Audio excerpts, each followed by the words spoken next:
Hi, everybody. Mondion Astral Oracles. I'm out here in the Oaken Grove camping. It's unseasonably hot this Sunday, but I'm happy to be joining you. I hope I got both the video and the sound with this microphone to work on this dingy backup phone that I'm running it on.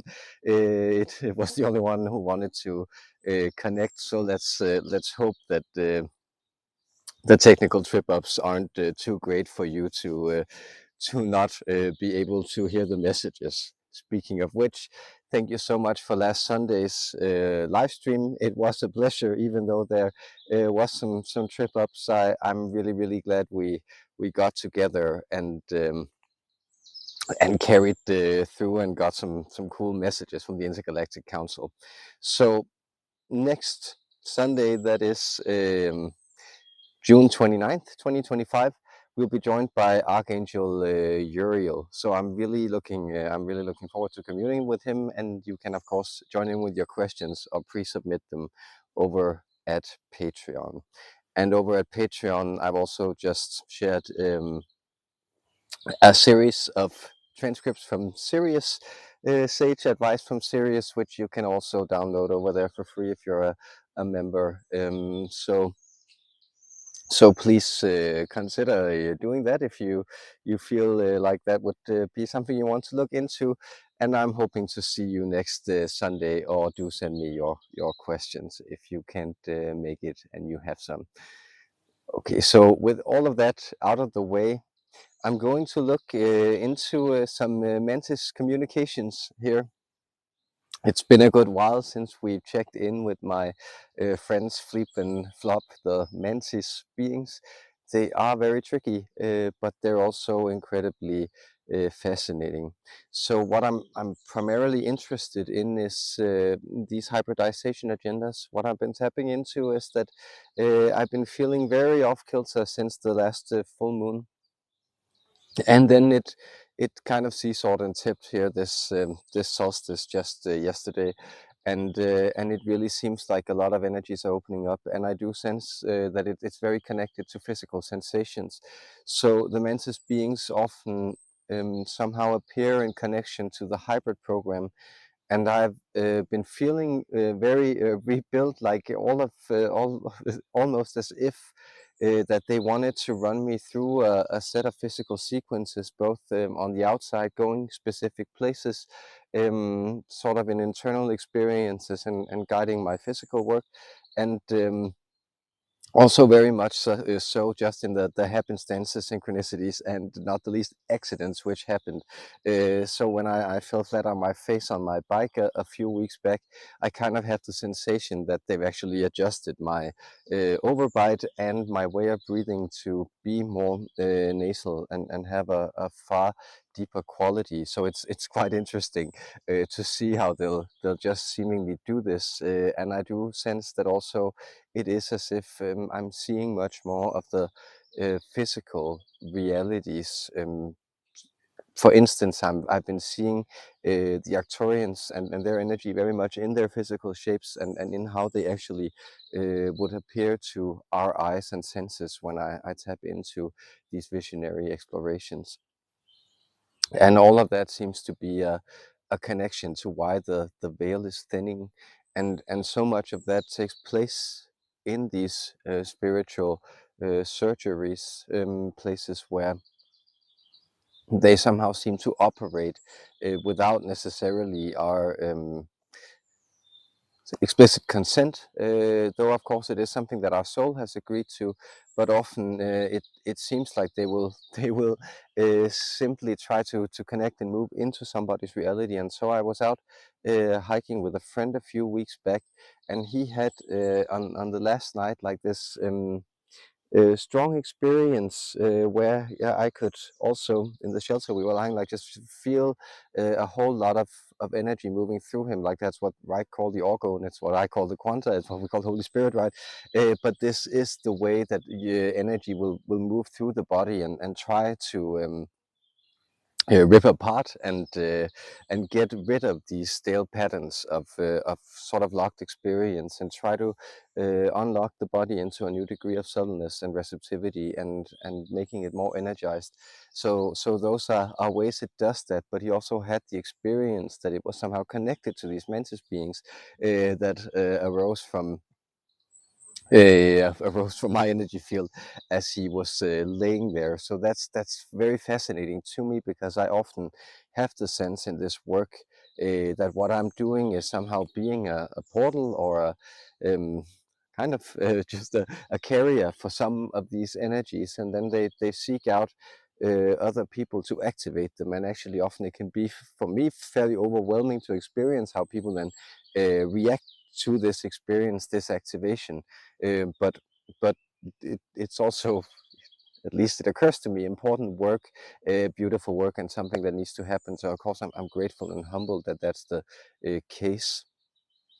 But I'd really like to understand that better, both the sort of the hybridization agenda, these higher energy realities we're moving into, and how it takes place through these spiritual surgeries. And the Mantes are just always very tricky, playful, interesting to connect to in this context, because you never know what they're gonna say. So with that, I hope you're looking forward to this turn of the sun, that you made it through the solstice well, and that you're doing well out there. Much love, guys.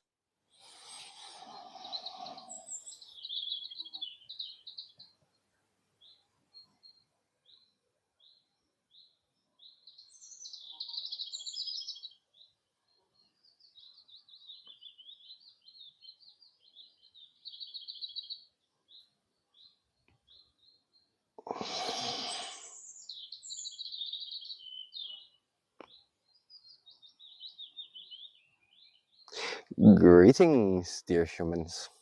Greetings, greetings, greetings.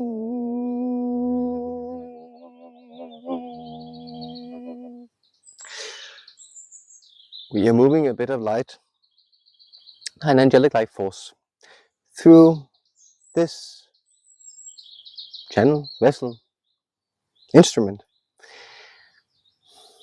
in order to both protect, shield, guide him, but in particular also to prepare the framework for a connection to our energy. We are the Mantis beings. Phleep and Phlopp is our or my name. Did you get it? Because we might be several in one, or we may be one in several. And the leap you're looking for is to understand about the hybridization agendas, that these are moving you to realities where the delineations of pronouns, the terms for singular people, do not necessarily apply anymore. And so your name begins to imply a type of restriction. So you'll see that the sense of yourself as one is a type of reality which is constantly challenged by your connection to your counterparts, by your exploration of these worlds, by your idea of being in contact with other beings and entities. And something you have noticed, human beings, as a tendency in latter years, maybe even in decades, and for decades you have noticed that there is a tendency towards isolation, atomization, separation in the human condition. Many more of you live alone than you usually have tended to do. Many more of you are exploring private realities separate, personalized reality tunnels, not necessarily connected to wider communal energies. And many of you are also on quite, to us, interesting diets which are idiosyncratic, highly personalized, and very experimental when it comes to how this may be received and interact with certain strains and configurations of your DNA code. That is, you are being changed by your diet, you're being changed by the way you live, and you're being changed by exploring realities which are very personal, which are self-taught, let us say, rather than sold to you or bought from you. They are grown to show you strange fruits, things you do not necessarily know how to harvest, to process, to store, to preserve, or to turn into food. But you do sense that there's a freshness and a fragrance about them, and that these things are perhaps good for you in the long run to be exploring. Otherwise, you would not be here. The point, however, we are making is that this atomization, estrangement, is a last-ditch attempt for the personality construct to remain intact.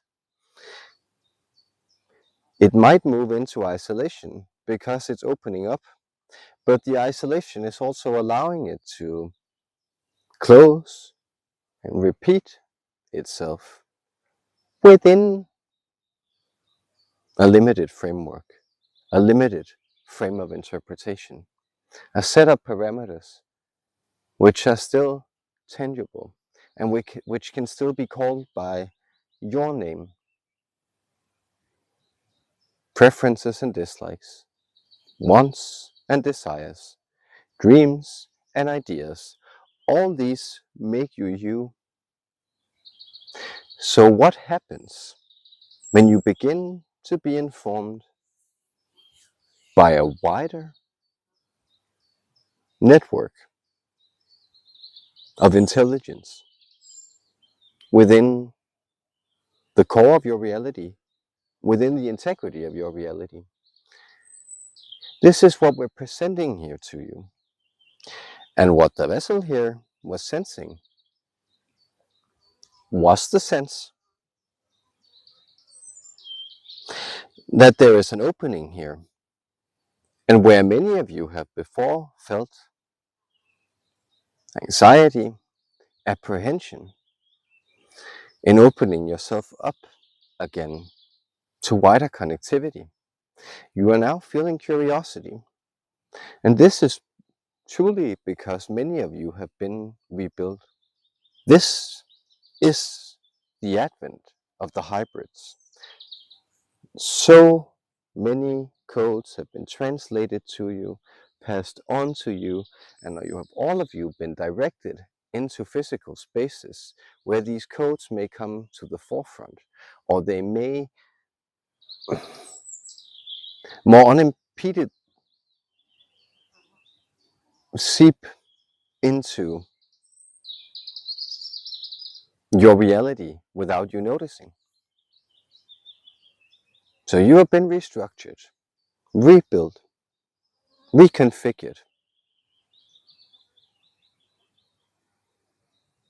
And then, now what? Well, now it's time for the hybrid connectivity, for this network to extend itself. And we mean that socially. And then consider these motions and movements many of you are making towards again exploring the life of a social butterfly, perhaps even exploring it for the first time. But we also mean energetically. Consider how the networks for you might be shifting physically, and you may feel that something is awakening within you, a notion of movement, of attraction, of drawing yourself to a type of new reality. This may be a physical shift, this may be a professional shift, may be a psychological shift, it may even possibly be a sexual shift. We sense that some of you are reconfiguring yourself at that level where you are even exploring the sense of your identity into shifting it into more of these open codes of, let's call it experimentation, or let's call it again reconfiguration, because this has to do with you being reset in yourself. And so what was broken is becoming whole, and this new wholeness is then able to allow for other things to connect to it, for other things to be a part of it and harmonize with it, because it is whole, because it is integral, because it has been rebuilt, and because it is no longer afraid of opening up to this connectivity. And so the hybrid agenda, you have long been examining ideas of star seeds, of hybrid races, of abductions, and even of a great and total order of revelation, that they would at one point reveal what this has been about. These points, they're all melding together and connecting to this experience of unification, of opening. And therefore, you are experiencing also, many of you, odd new ways of being, odd new realities, delightful new energies to live in. And those are yours to explore in these new configurations. These 1,000 and some years, you will have to play around with being 5-dimensional beings. And maybe you will not have this framework, but you will remember who you were in the next framework that you have. And you will pass on both in the past, in the future, and in the parallel realities of which you are all a part, to be able to fly, see time and space from above, and choose your landing space and sticking to it. This is one of the fundamental qualities of the 5D. So as you're flying through your vibrancy, your vibrality, enjoy this bouncing openness, this jumping up and down through new portals, connections, and mysteries.